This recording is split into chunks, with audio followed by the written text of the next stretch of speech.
Halo teman-teman kelontong Ruru. Nah, kali ini agak out of topic ya. Cuman setelah yakin banget, akhirnya saya dipaksa oleh Ruru untuk bikin video ini nih. Si Leo Axolot keempat ya. Nah, kenapa sampai bisa 4? Itulah alasan kami membuat video ini. Nah, prolognya kita mulai seperti biasa, edukasinya dulu deh. Karena kalau nggak kenal kita nggak sayang ya. Nah, axolot ini seperti teman-teman tahu asalnya dari Meksiko atau dikenal dengan nama spesiesnya Ambystoma mexicanum. Nah, kalau teman-teman yang hobi amfibi pasti tahu Ambystoma itu biasanya relasinya salamander. Jadi dia masih keluarga salamander ya. Cuman apa sih yang bikin si axolot ini terkenal? Nah, selain dia itu bisa dibilang endemik ya. Ya nggak endemik banget sih, ada 2 atau 3 danau gitu. Dulunya sih banyak. Tapi sekarang cuman bisa ditemuin di Meksiko di Danau Xochimilco sama Danau Chalco. Nah, kita mesti tahu dulu nih cara pemeliharaannya yang pertama. Tapi kita kenalin dulu ke saudaranya dia ya. Jadi selain axolot sebenarnya itu ada jenis lain yang namanya adalah acok. Nah, acok ini asalnya dari Danau Pátzcuaro. Nama spesiesnya adalah Ambystoma dumerili. Bedanya sih kalau acok itu keren banget ya. Kalau teman-teman ngikutin Alien versus Predator, kepalanya si acok itu persis banget sama Predator. Nah, sekarang kita bahas dulu kayak apa sih ini. Sebenarnya sih pengen bikin biotop, tapi karena beberapa hal jadinya susah. Kita batasinya ke Echinodorusnya dulu. Echinodorusnya itu kami pakai yang Uruguayensis ya, mirip-miripin lah Amerika Selatan kan, agak-agak ke atas dikit ke utara perbatasan sama Meksiko mungkin ada. Nah, sebenarnya sih selain Echinodorus itu yang paling tepat kalau mau bikin biotopnya itu ada Riccia fluitans, kemudian ada juga Moss visiden, pasti teman-teman akuaris sudah pada kenal. Kemudian ada juga Fontinalis, Bacopa, sama Eleocharis. Dulu sih pernah nyoba nanam Ludwigia, tapi karena ini tanknya nggak pakai CO2 ya, jadinya selalu kena alga. Jadi kami pakai yang gampang-gampang aja, Echinodorus uruguay sama si crystal wort ini. Saya lupa nama spesiesnya apa ya ini si crystal wort ini, tapi udahlah. Sebenarnya kalau si ganggang air ini itu tuh dia invasif sampai ke Meksiko ya, karena konsepnya biotop jadi bisa dipakai lah ya walaupun dia bukan asli Meksiko. Nah, kenapa sih pilihan tanamannya terbatas? Ini cukup unik ya karena ini relate dengan si axolotnya.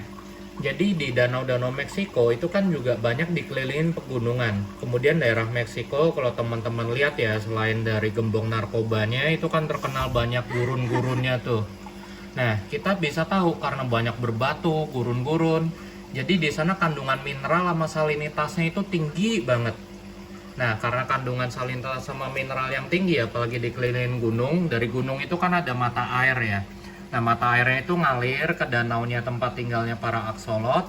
Terus muncullah banyak asumsi nih, kalau axolot itu hard water. Nah, itu udah pasti pH-nya tinggi. Tapi banyak juga yang ngomong kalau axolot itu bisa dipiara di lingkungan brekis. Brekis itu mungkin kalau teman-teman akuaris tahu ya, brekis itu air payau bahasa Indonesianya. Maklum saya kebanyakan pakainya selalu literasi Inggris, jadi kadang istilah Indonesia kurang paham atau malah lupa. Jadi air payau itu seperti bisa kita tahu itu salinitasnya cukup tinggi ya. Dari kisaran berapa tuh? Saya lupa, 1005 sampai 1021 kalau nggak salah CMIIW ya. Saya juga nggak terlalu, dulu pernah nyoba settingan brekis sempat dalemin tapi karena susah banget jadi nggak terlalu ingat. Tapi sebenarnya axolot ini agak contrary juga nih. Walaupun di luar negeri banyak yang miara di settingan brekis, kemudian juga pH-nya di set sampai 8. Nah, selain itu, kita juga mesti banyak tahu ya alasannya kenapa. Setelah kita telusurin, kenapa sih banyak yang piara brekis? Ternyata karena banyak universitas penelitian di Amerika Utara, terutama USA, itu tuh miara axolot di lingkungan air brekis.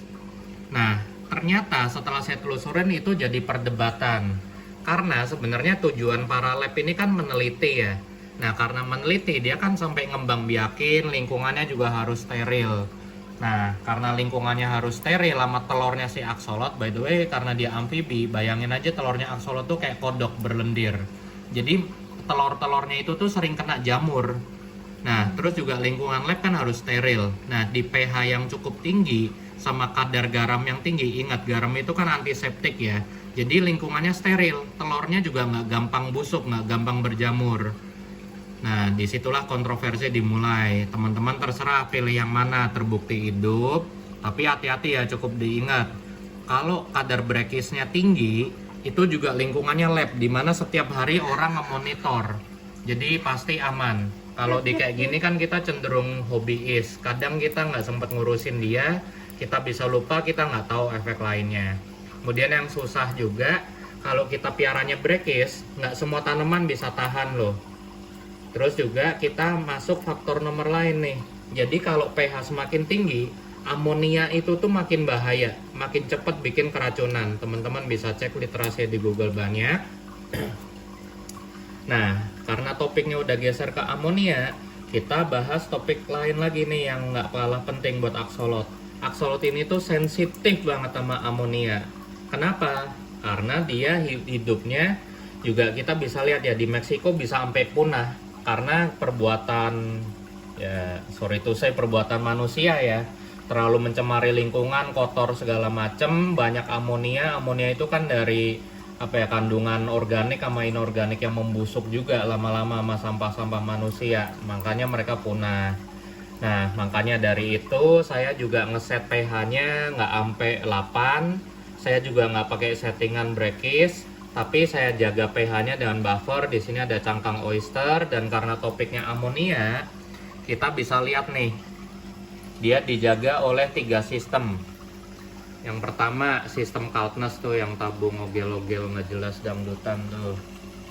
Itu fungsinya rumah bakteri pengurai amonia sama nitrit. Kemudian fungsi tanaman ini juga untuk memakan nitrat, jadi meminimalisir water change. Kemudian juga disupport oleh sistem under gravel. Bisa kelihatan ya di situ under gravelnya di pojok kiri. Dari under gravel masih lari lagi ke top filter, dan top filternya ini saya modif juga jadi sistemnya trickle. Jadi busanya nggak ngambang di air. Yang di bawahnya sini juga masih ada rumah bakteri. Kemudian masih disupport lagi oleh filter hang on. Ini yang kalau nggak salah berapa nih, sekitar 900 liter per jam. Kebayang ya filtrasinya sampai disupport 3. Ini jatuhnya sih sebenarnya biofoam ya. Kemudian juga saya tambahin oksigen. Soalnya walaupun di sini agak kontroversi juga nih. Kenapa sih kami pakai oksigen? Nah, jadi kami pakai oksigen yang utama tentunya untuk membantu menjaga suhu air, O2 kan. Oksigennya aja ada 2 tuh. Kemudian juga kontroversinya itu banyak orang bilang aksolot itu nggak perlu pakai aerator kok atau oksigen, karena dia kan ngambil nafasnya ke atas sambil gulping ke atas. Nah, terus manfaat lainnya kalau nggak pakai oksigen katanya nih, itu juga dia lebih mengoptimalkan insang-insangnya. Insangnya itu bisa makin merah. Dan kenapa merah? Itu karena pembuluh darahnya dioptimalin sama dia untuk nangkep oksigen di air yang miskin oksigen. Nah, tapi saya sih nggak mau ngambil resiko. Kenapa? Karena makin sering aksolot berenang ke atas, makin ada tendensi dia kagetan terus bisa lompat keluar dari tanknya. Ya amit-amit sih belum pernah terjadi di kita, tapi kalau teman-teman baca forum luar itu sering terjadi ya. Tapi mungkin juga itu sebenarnya terjadi karena airnya juga nggak benar. Jadi aksolotnya cenderung pengen lompat keluar. Kemudian juga kebiasaan aksolot lain yang bahaya di luar kondisi air sama faktor oksigen, dia itu hobi nge-zoom. Nggak kayak manusia yang nge-zoom cuman gara-gara covid, meeting online segala macem. Kalau dia yang dimaksud nge-zoom tuh kita sambil geser dia, coba siapa tahu dia nge-zoom. Nge-zoom itu maksudnya dia tahu berenang ngebut kencang banget gitu loh. Leo, ayo. Nah tuh kelihatan ya dia nge-zoom ya. Panik dia. Dia pemalu sih ini, udah kenyang juga. Biasanya sih kalau udah lapar dia termasuk bisa tahu untuk minta makan. Iya. Biasanya dia di sini ngeliatin terus. Kalau ada orang kemana dia jalan. Leo mau syuting ayo. Tadi sampai mana, sampai lupa. Oh, kita bahas Nge-zoom. oksigen sama nge-zoom ya. Nah, itu tadi yang bikin dia loncat tank. Kemudian juga di sini dulu nih tanknya juga rame, banyak tanamannya. Terus juga banyak alganya. Nah, untuk ngontrol alganya itu juga tricky. Apalagi kalau teman-teman yang baru mulai main ya, maksudnya baru nyeting tank. Jadi bukan pakai tank yang udah sampai lama 4 bulan jalan, 6 bulan jalan. Makanya di sini kita masukin banyak udang RCS nih, Neocaridina. Tapi sebenarnya dulu alganya lebih parah, itu yang ngebantu musnahin adalah keong mas. Cuman udah saya take out, bisa dilihat ya damage keong masnya tuh, beberapa echinodorus saya sampai rusak, jebol. Kemudian habis itu tadi tuh ngebahas alga. Oh ya, kenapa juga ngebasmi alga di tank axolot susah? Karena banyak algae killer atau obat alga kita nggak tahu komposisinya. Balik lagi ke kesensitifan si axolot tadi ya. Kulitnya dia kan berlendir, lembek-lembek kayak kodok. Mungkin teman-teman yang tahu atau hobi piara amfibi kan tahu tuh, beberapa amfibi nggak boleh kita pegang tangan langsung, kulit mereka bisa iritasi, kasihan. Nah, kemudian axolot ini juga tips yang ketiga, mereka itu nggak suka arus yang deras banget. Cuman kalau gini kita bisa lihat tuh, ini kan jatuhnya bukan arus tapi waterfall ya. Kemudian arusnya kita bisa lihat itu dihasilkan oleh kipas dan cukup tenang, nggak kayak yang sampai tuh. Kita lihat tanamannya nggak ada yang sampai goyang, kecuali yang dekat waterfallnya. Makanya axolotnya PW aja tuh di situ. Nah, selain arus, yang kita perlu tahu juga itu adalah pencahayaan. Banyak yang bilang axolot itu nggak suka cahaya. Ya, di sini kita improvisasi aja ya. Siapa sih yang yang suka cahaya terang banget disorot udah kayak lampu mercusuar. Ini makanya saya pakai gantungan lampu aquascape, walaupun saya nggak hobi aquascape ya. Nah, kita bisa lihat hasilnya tuh, pencahayaannya pas, axolotnya juga nyaman-nyaman aja. Oh, kita bicara juga alga, karena salah satu pembatas lainnya itu karena selain suhu pH-nya yang cukup tinggi, itu juga suhunya dingin.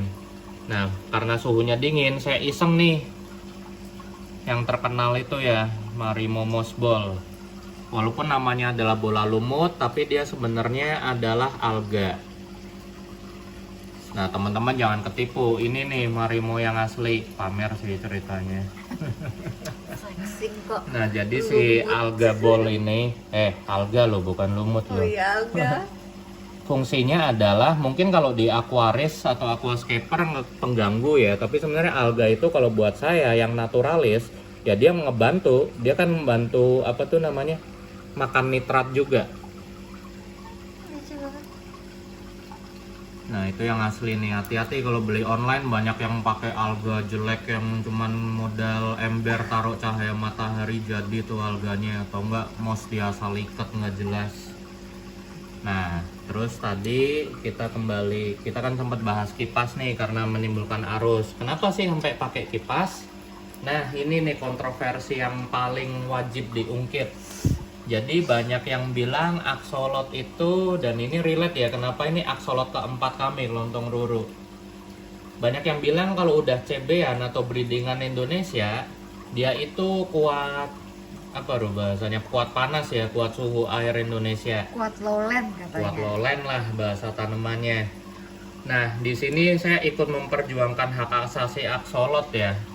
Saya prihatin, kalau dulu saya prihatinnya itu sama orang-orang seller Nepenthes atau Tavor yang bilangnya ini bisa di lowland kok, ini saya piara nggak pakai AC kok, ini nggak butuh dorman kok.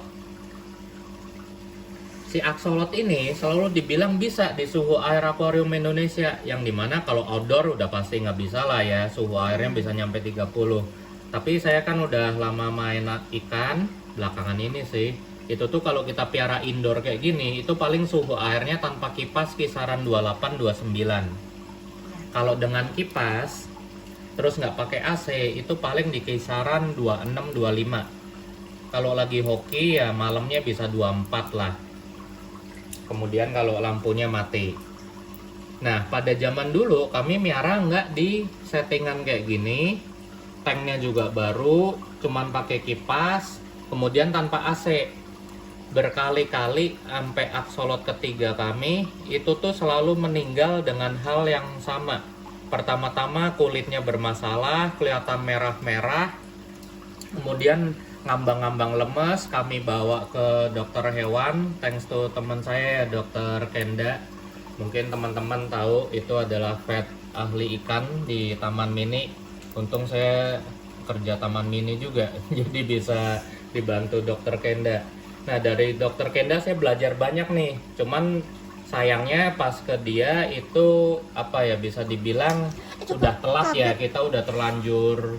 Yang pertama sih langsung bablas, tapi yang kedua kita kan langsung beli 2 ya waktu itu, Ru. Iya. Nah, dua-duanya sakit, kita bawa ke dokter Kenda. Dari situ kita tahu kalau aksolot itu bener-bener harus dingin. Dan kemudian dari faktor dingin tersebut, pertama kan kulitnya merah. Sama dokter Kenda itu diperiksa di mikroskop, diambil sediaan jaringannya, lendirnya, ternyata banyak parasit ya. Waktu itu tuh parasitnya saya ingat ada 2. Yang satu protozoa itu kayak bakteri tapi lebih gede lah. Kemudian yang kedua ini yang paling bahaya, cacing jarum. Mungkin kalau teman-teman yang hobi ikan koi, ikan mas pasti tahu. Cacing jarum itu bentuknya kayak benang putih nusuk di kulitnya. Nah, si bekas tusukannya itu biasa jadi luka. Kenapa jadi luka? Ini kan Iya, bentuknya jangkar, anchorworm. Nah, tapi teman-teman juga mesti tahu walaupun namanya cacing jarum, cacing jangkar, tapi dia sebenarnya adalah moluska. Dia adalah keluarganya keong. Keong apa udang lupa saya, moluska pokoknya. Moluska itu apa ya? Aku mendadak lupa. Udah lama nggak belajar biologi nih.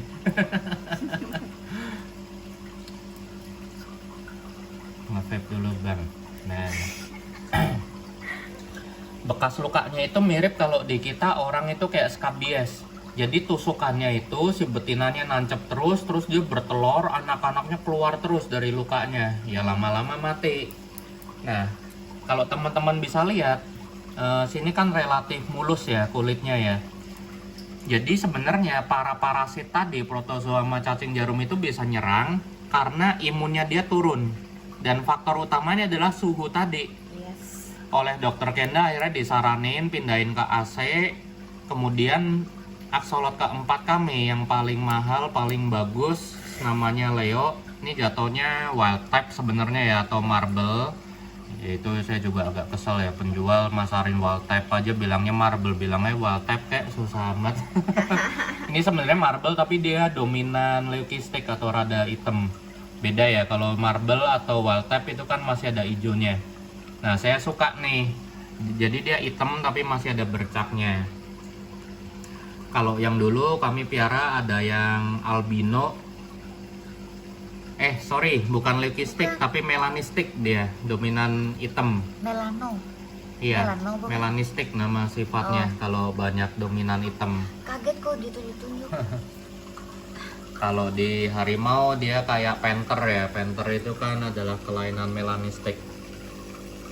Nah, itu karena yang kami piara pertama adalah albino sama leukistik. Jadi yang mata merah sama matanya hitam tapi kulitnya putih, itu kelihatan banget damage-nya si parasit di kulitnya.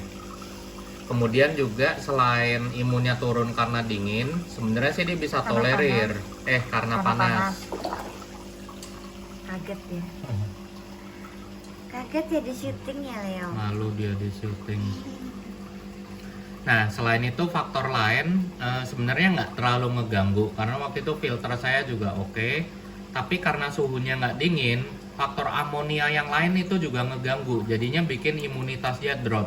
Akhirnya kami bener-bener beraniin bikin tank baru ini. Ini bukan tanknya Axolot ya sebenarnya. Kita running untuk cycle dulu sampai lama ya, 2 bulan ada kali ya waktu itu. Lama. Kemudian akhirnya kami gotong pindahin ke AC. Dan waktu itu pas pada saat tank ini udah jadi siap running, si Leo udah masuk, Leo pun keluar merah-merah di badannya.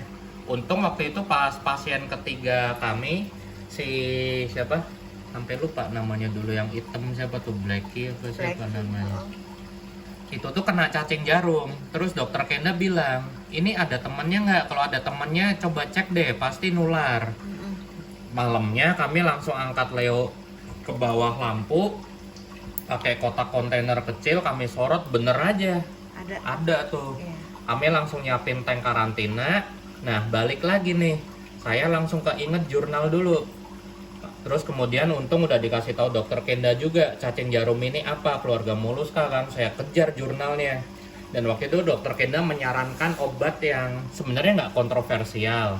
Tapi kayak manusia, pilihannya ada di yang punya. Karena beresiko mematikan, yaitu obatnya dimilin. Teman-teman pasti tahu kalau teman-teman ngecek dimilin yang main tanaman itu tuh dia sebenarnya adalah pestisida untuk keluarga-keluarga serangga. Ya kebayang kan, serangga aja disemprot mati loh. Gimana caranya kita ngobatin aksolot? Dosisnya kata dokter Kenda, dia sampai nunjukin jurnalnya. Kebetulan dia ada papernya ya. Itu 0,001 ya kalau nggak salah ya, per liter kalau nggak salah. Atau per total keseluruhan volume ya? 100 Oh ya, per 100 liter. Itu juga tricky banget. Yang kami siapin adalah, kebetulan untung banget kami punya gentong 100 liter. Ya kami tuang aja udah di milinya. Dosisnya kan jadi gampang dong, 0,01. Kita sampai beli timbangan emas ya buat ngitung gramasinya.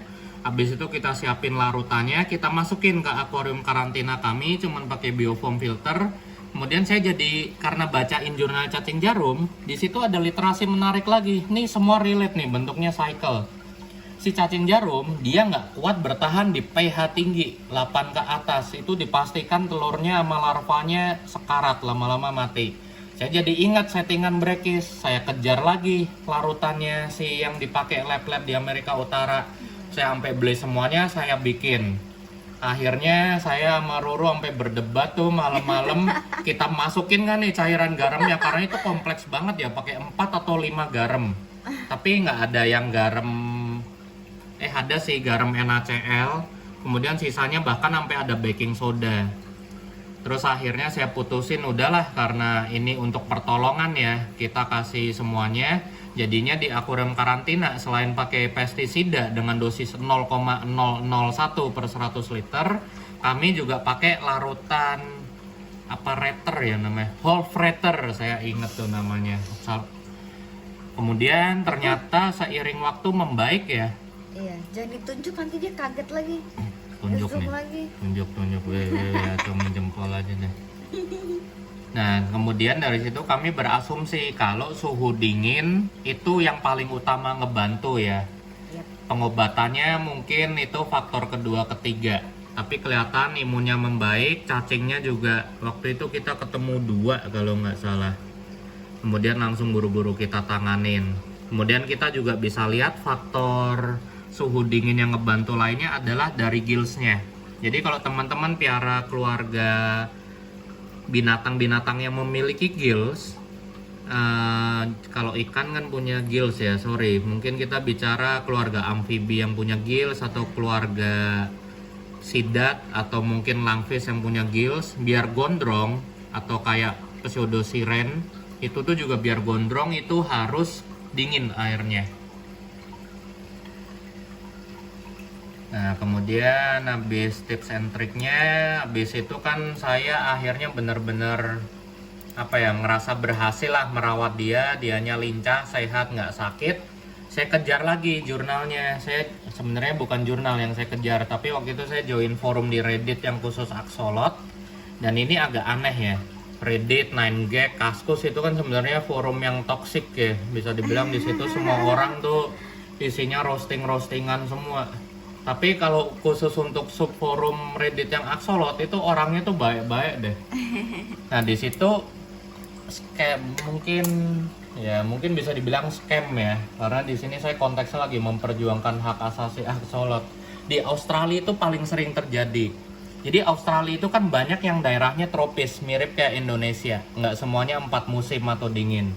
Di sana juga sering aksolot hasil CB kami itu tuh bisa tahan di suhu air 28 sampai 26. ternyata pada mati juga di Australia. Kemudian dari situ saya benar-benar konklusi, mau gimana pun aksolot, tetap suhunya yang paling ideal adalah harus 24 ke bawah. Malamnya kalau bisa 18, 17. Dokter Kenda aja bilang ya, Gimana? minimal banget 22. Cuman kan kita nggak bisa 24 jam AC-nya, jadi kalau siang kita nggak nyalain AC, Cuman pakai kipas pakai ini ya. kipas paling 27. Nah, kita pun juga sempat ragu ya bisa pakai settingan kayak Nepenthes HL nggak, dimana siangnya mungkin anget ya, mungkin buat aksolot anget ya, buat kita masih suhu ruangan, terus malamnya ngedrop. Ini kalau malam settingan tanknya itu paling dingin 16 biasanya pas AC-nya udah nyala tengah malam. Itu kalau Nah itu kan musim hujan. fluktuatif ya. Nah waktu itu kita sempat ragu tapi ternyata berhasil sih. Jadi di sini kami ya titip pesan aja buat teman-teman. Mungkin kalau yang bisa ekstra bisa pakai chiller ya. Cuman kan Iya. chiller mahal. Tapi kan bagusnya chiller dia siang pun juga menjaga stabil. Tapi ternyata dengan cara siang suhu ruangan, malam highland atau di bawah 20 ternyata berhasil juga. Dan dari situlah muncullah si Leo ini yang udah bener-bener happy tinggal di sini. Mungkin habis itu kita lanjut ke tips and trick lainnya. Jangan dicampur sama ikan kok, ingat. Ya makin banyak ikan itu nggak bolehnya, kenapa? Sebenarnya boleh sih, tapi ada 3 faktor nih. Faktor pertama itu adalah makin banyak ikan itu amonia boom makin mungkin terjadi. Makanya kalau kayak gini penghuninya cuman udang, keong sama dia, ya aman lah, nggak mungkin amonianya gila-gilaan. Kemudian faktor kedua, pertama dulu. Terus kalau ada ikan, kadang kita nggak tahu ikan itu usil. Ada yang suka Ya. usil ngitilin insangnya, Ya, siripnya. Kemudian ada juga ikan-ikan tukang sedot kayak keluarga Sinodonte, sapu-sapu atau apa tuh namanya? Oh, kalau yang satu lagi bahayanya lain tuh. Apa doras tuh namanya? Lupa. Pokoknya itu deh ikan kecil yang sering buat aquascape, Corydoras apa-apa gitu. Saya lupa namanya. Yang biasanya ukurannya paling seruas jari, ujungnya berduri. Nah, dia tuh suka nyedotin lendirnya aksolot. Lama-lama aksolotnya stres digituin sama ikan. Nah, faktor kedua lain itu adalah kadang aksolot ini tuh usil, dia asal sedot aja, dia tuh makannya kayak arapaima, dia bikin pressure vakum gitu, ditarik dari lubang insangnya, jadi ada daya hisap yang kuat, mirip kayak arapaima kan. Jadi apapun yang di depannya kadang dia sedot. Nah kadang kalau ikannya yang kecil-kecil biasa cere atau lain oke lah. Cuman kalau ikan-ikan berduri kayak yang tadi saya bilang, apa tuh namanya lupa, ada dorasnya apa, tapi cemiwiwe ya, sorry beneran lupa.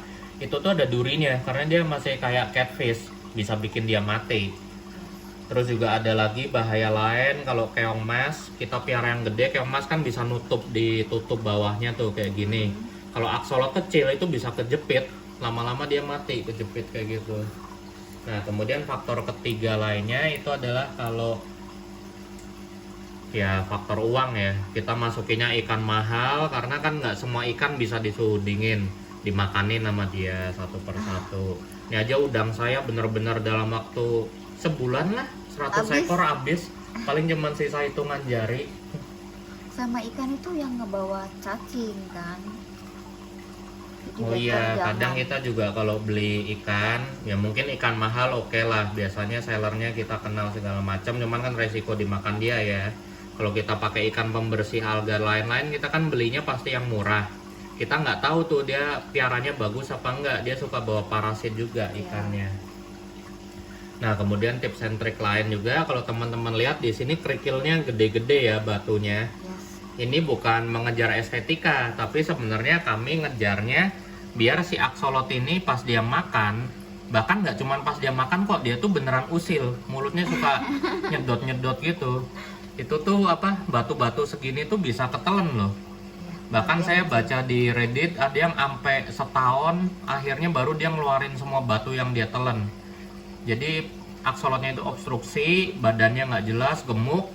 Ternyata setelah bawa ke dokter itu ada batu akuarium yang warna-warni itu, yang alay banget tuh, yang kayak biasa buat ikan neon.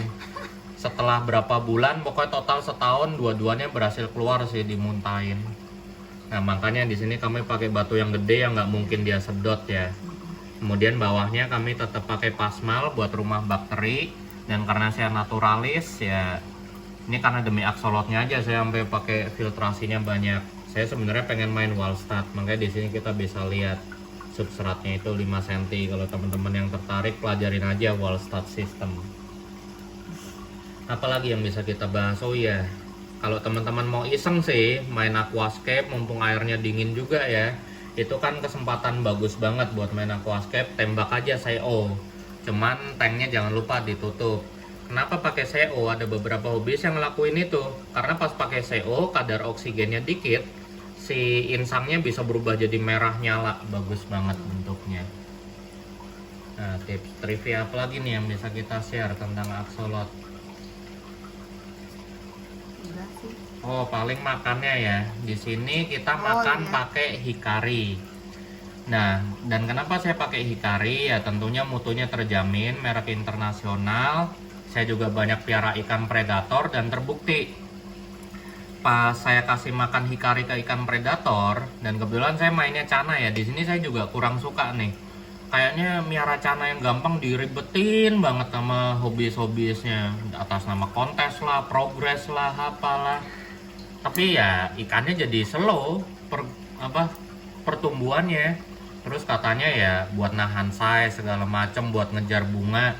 Ya nyatanya si Oyen cana red saya aja yang di depan makanannya cuman hikari, bunganya keluar, badannya cepet gede.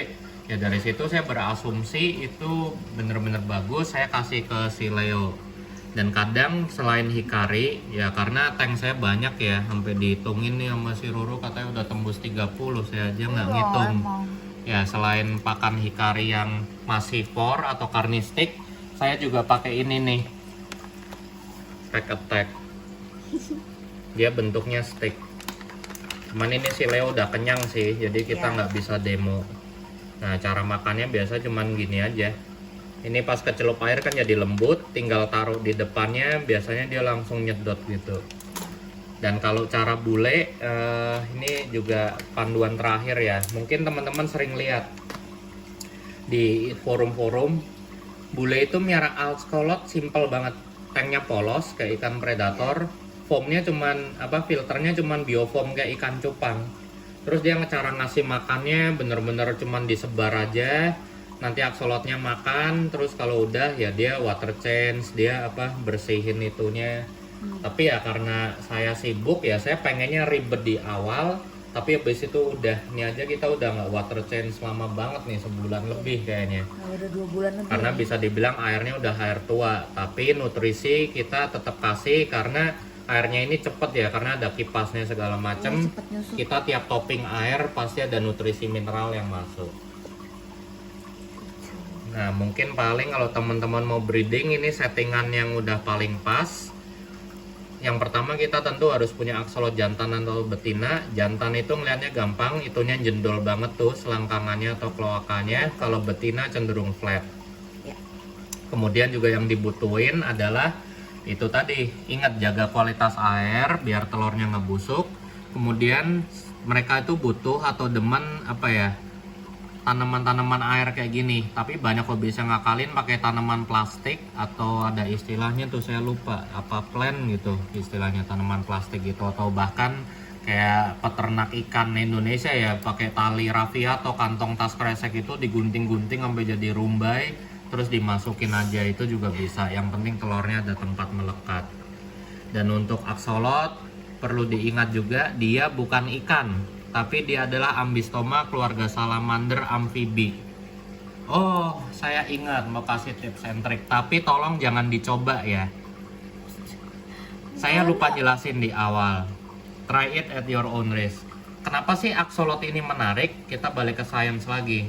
Dan kenapa sampai beredar cairan whole freighter tadi? Dan kenapa sampai lab-lab di universitas ternama niat banget miara dan liti dia? Karena dia adalah salah satu beberapa makhluk di dunia yang neonate terus. Neonate itu apa? Seperti kita bisa bilang ya, neonatus mungkin bahasa gampangnya.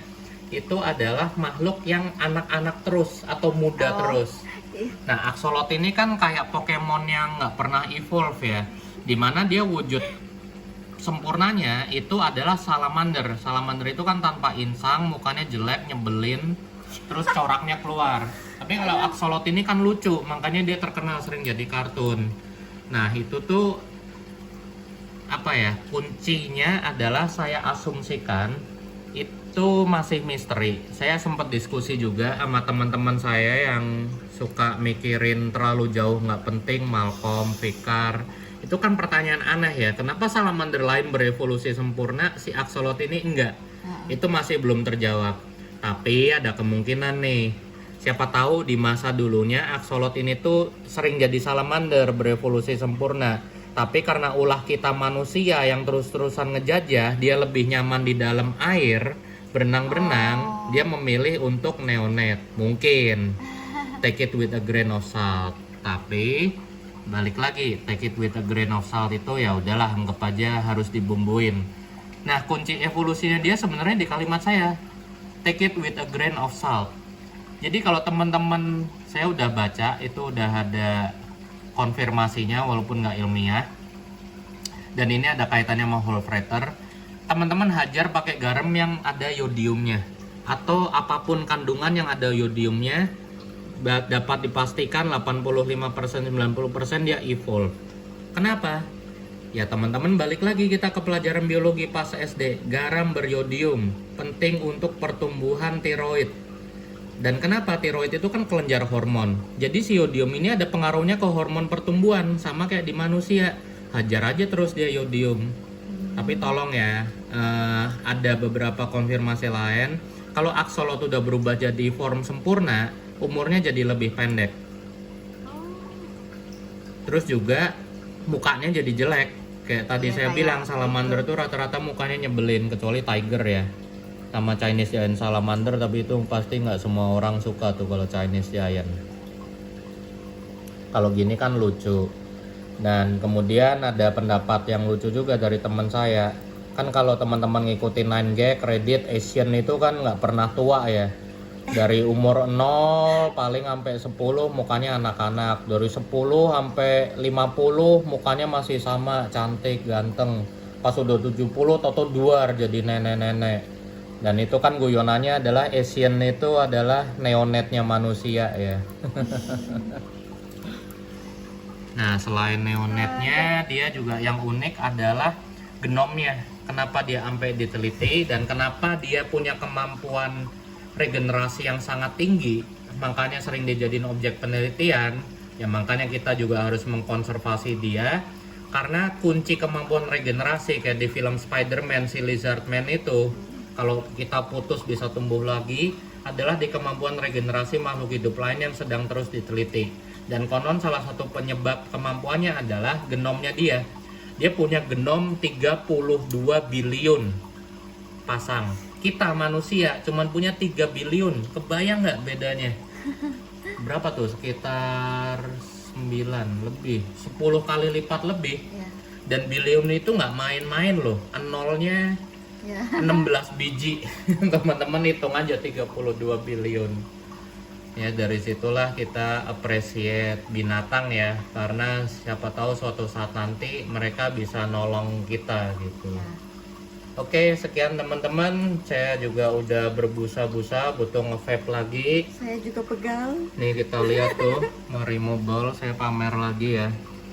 Jadi selain lucu, mungkin nanti next konten kita akan bahas Marimo Ball ini apa, karena ini menarik banget. Dia lagi dimakan udang deh. Oke, sekian teman-teman, thank you.